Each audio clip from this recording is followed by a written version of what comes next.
Assalamu alaikum.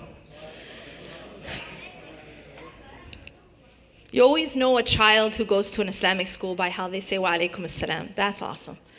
أعوذ بالله من الشيطان الرجيم بسم الله الرحمن الرحيم والصلاة والسلام على رسول الله وعلى آله وصحبه أجمعين رب اشرح لي صدري ويسر لي أمري واحلل عقدة من لساني يفقهوا قولي. I'm talking about a topic today that I feel very passionate about. It's a topic I don't get the opportunity very often to speak about, and so I hope and I ask Allah subhanahu wa ta'ala to allow me to give it its due.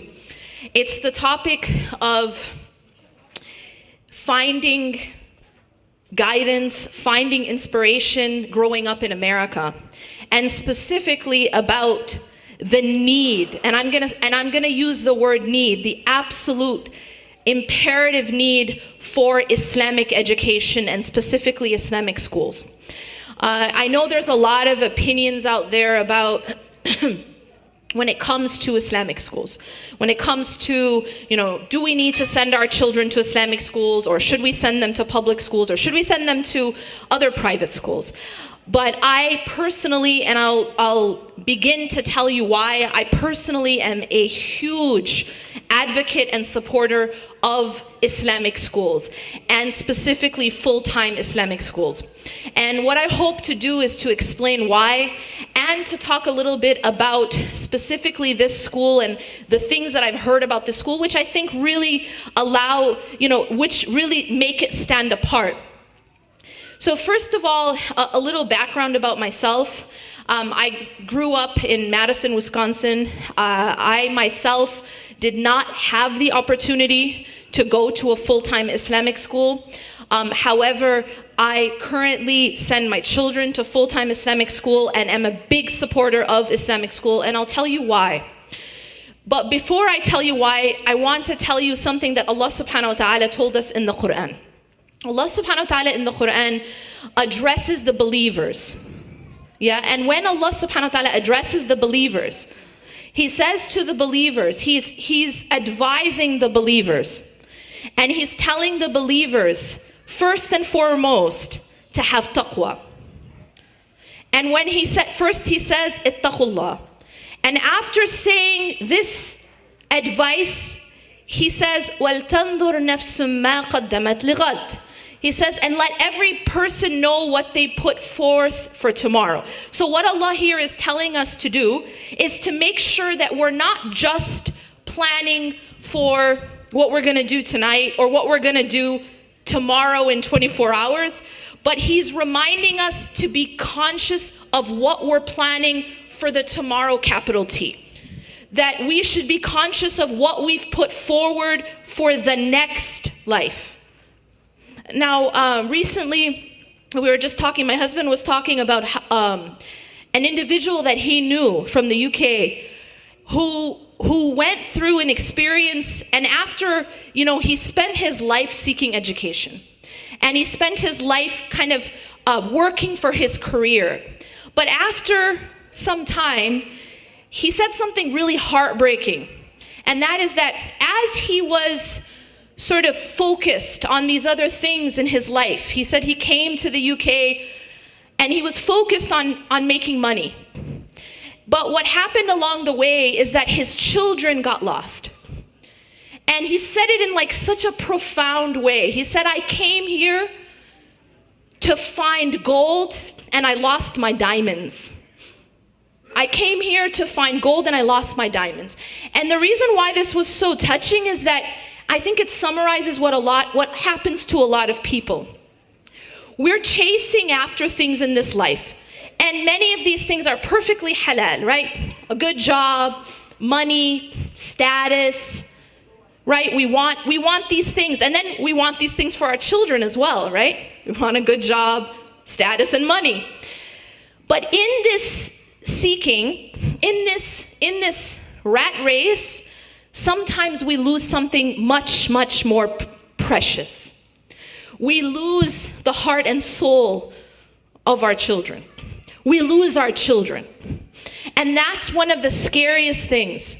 Because at the end of the day, every single person's going to enter their grave, right? And it doesn't matter what you believe. It doesn't matter whether you're a Christian or a Jew or an atheist. You cannot deny the fact that you will enter your grave. Now, when we enter our grave, and every one of us knows that this will happen, all of the things we chased, all of the money and all of the status and all of the degrees, because this man actually had a lot of degrees. He was chasing his degrees. He had a PhD and however in many other degrees. But he said that in seeking gold, I lost my diamonds. And so when we enter our grave, all of these things that we chased, they don't come with us to our graves. Our money doesn't come with us. Our degrees, our status, our title, whether you are called doctor or not, will not come with you to your grave. There's only 3 things that will come to you in your grave. And one of those things is a righteous child who prays for you. That this is actually what you're leaving behind, is your children. You're leaving behind, that's what you not only leave behind, but that is what will continue to follow you when you leave this earth. And when you meet Allah subhanahu wa ta'ala, from the beginning in the grave, is that a righteous child who you left behind, who is making dua for you, that this is what you left behind. Second is a sadaqah jariyah. Now, a sadaqah jariyah is a charity that you gave in this life, and it continues to benefit others even after you pass away. So you're in your grave, and you're continuing to get good deeds for this charity that you left that continues to benefit others. And third is some knowledge that you passed along. Some knowledge that you gave another person that continues to benefit others even after you've entered your grave. Now I want you to think for a moment about an investment that encapsulates all 3 of these things. Think about an investment that not only raises righteous children, it is a charity that continues to benefit others long after we pass away, and it is a means by which we disseminate knowledge that continues to benefit others long after we've passed away. And that is the investment in an Islamic school. The investment in the education of a child.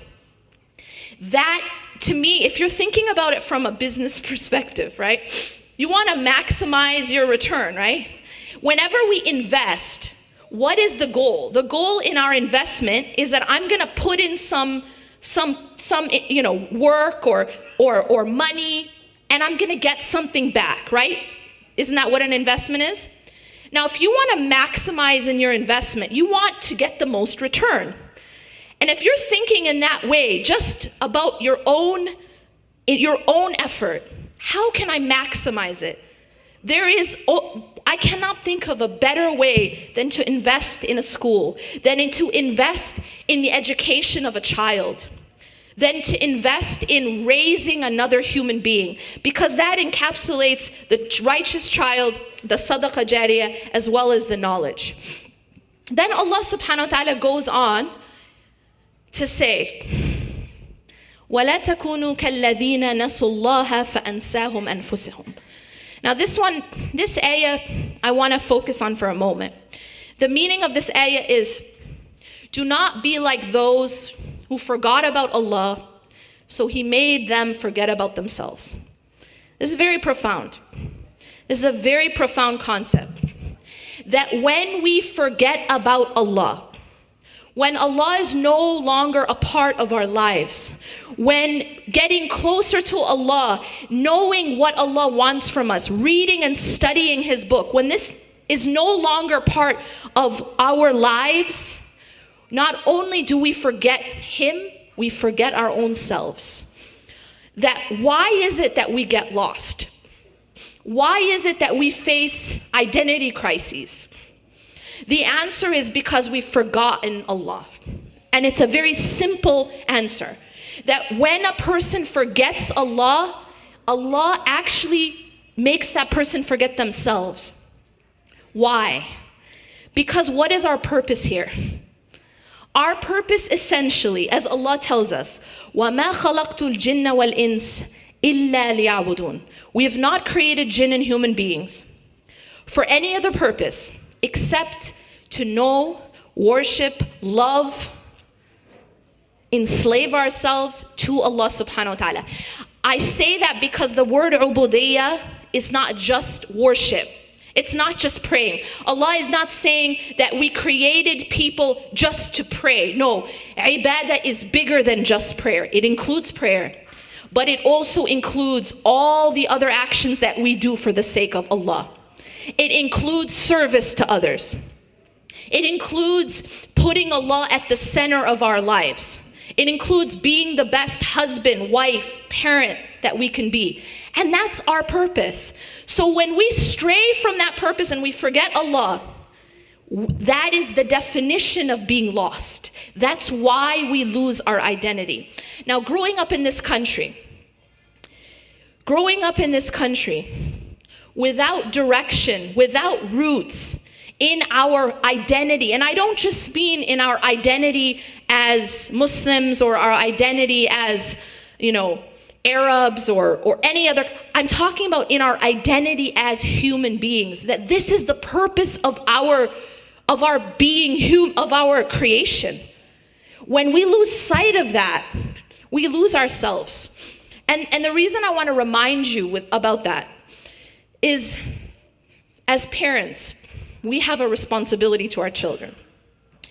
Allah subhanahu wa ta'ala tells us that every single person is going to be asked about their amana. What's an amana? An amana is a trust. So if I were to entrust you with some money, for example, then you would be responsible for that, taking care of that money, right? Allah subhanahu wa ta'ala has given us a trust. Allah, in fact, has given us many trusts. And one of the most precious of them is our children. Allah will ask us what we did to give our children their right of an Islamic education. It's not just something optional. It's something that is fard. It is obligatory upon us to give that to our children. And if we fall short, for whatever reason, for whatever illusions we are chasing, we will be asked by Allah subhanahu wa ta'ala. We will be asked why we did not give them that education and that environment that was their right. It's a right upon us, right? That it is actually an obligation rather upon us, and it is their right. Now I want to just move slightly to the concept of environment. So someone might say, okay, I'm going to teach my children over the weekend, right? They can go to school, at any other school during the week, and I can give them tutors, or I can send them to, Sunday school, Saturday school, Islamic school over the weekend. Now, while that's wonderful, there's a very important problem there, and that is you are overlooking the absolute powerful influence of environment. Now, this is something that I can tell you from an Islamic perspective, but also from a psychology perspective. You are your environment.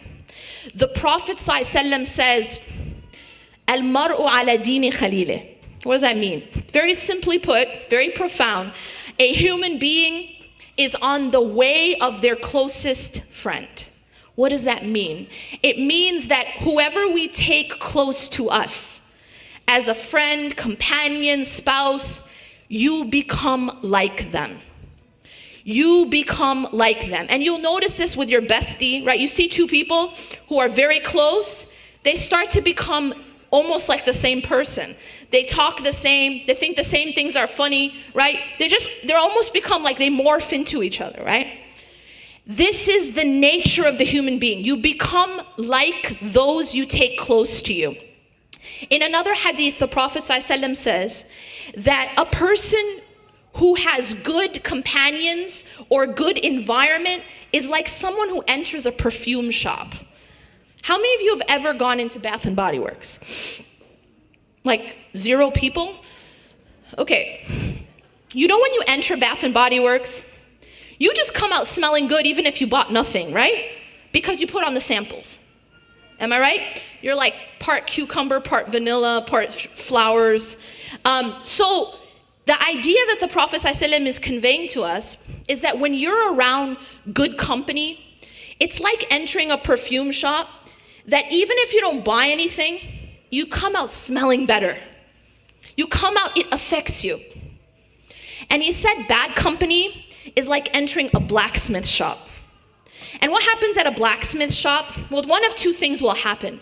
Either you will get burnt, or you'll come out smelling bad. Have you ever been around someone smoking? That just being in that environment makes you smell bad. And that's what happens, is that even if you are not, okay, but I'm not doing what they're, just being in that environment affects you. It affects the state of your heart. And at the very least, and I'm going to tell you now, this brings me to the psychology aspect, and I want you to just listen carefully to this, please. Many of us are under the impression that because there's some sort of so-called separation between church and state. No, my children, they're not being taught about Jesus at school. They're being taught something more dangerous. Don't think that because there's a separation between church and state, that your children are not learning morals at school. They are being taught morals, and believe me, they're not your morals. They are not your morals. They're a different set of morals, and they are forced down the throat. For example, these children are forced to accept that homosexuality is perfectly fine. I'm just telling you the truth. That this is a moral teaching. You cannot go through the system and come out. You cannot go through the system and come out not believing that, or else you're called Islamophobic, or rather, homophobic. This is unacceptable. So even though they're not teaching them religion, realize they are teaching them a religion in the sense of it's a way of thinking and believing, and it's the only thing that's acceptable. You're not allowed to say that this is morally wrong, because that actually makes that will ostracize you. So that's just one example. But there are countless examples that even though you're not being, it's not like they're teaching about Jesus or the Son of God, but there are beliefs that are being taught, and you may not realize it, but there's a certain way that you're taught to think, and this is the only acceptable way to think. Second, is that when you're exposed to something consistently, this is now psychology. You guys know about desensitization, right? Do you know what that means? So for example, okay, I'll tell you.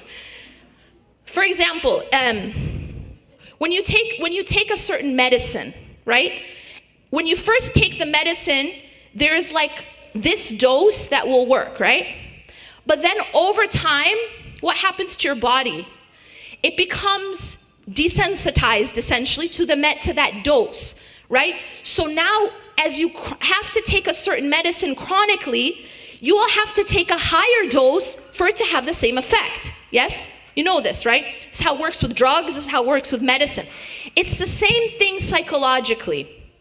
So what happens is when you become exposed to something a lot, your heart starts to become desensitized. In other words, you become numb, okay?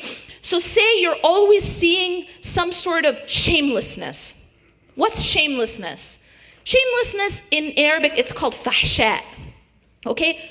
Fahsha is basically these things that are just, these sins, things that Allah subhanahu wa ta'ala dislikes, and they're shameless, okay? And I don't have to get into detail about what I mean.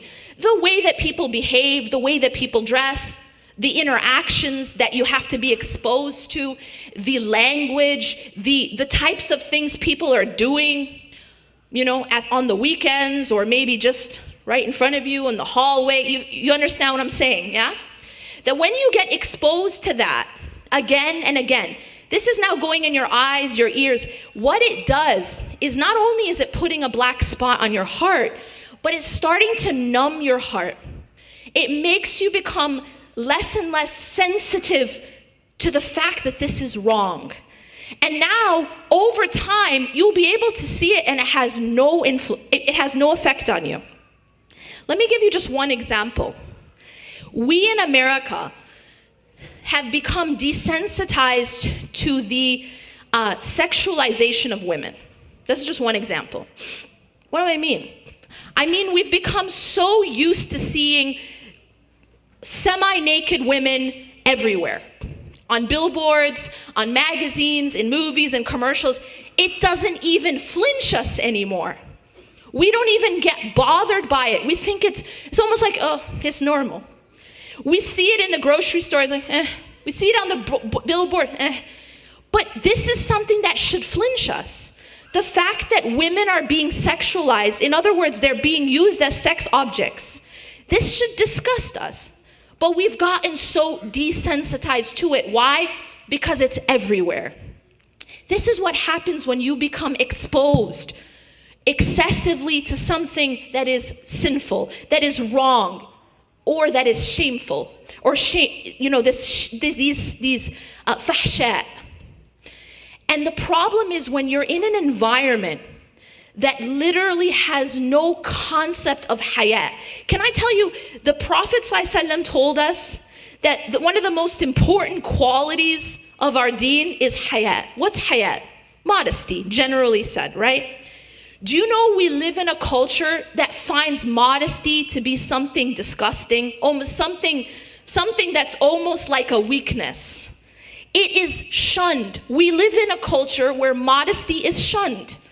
Can you imagine that conflict? How does one deal with that conflict? That modesty is considered a weakness. And that is what you're exposed to. You might think, but we're practicing, right? Me and my spouse are practicing, so we'll have an influence.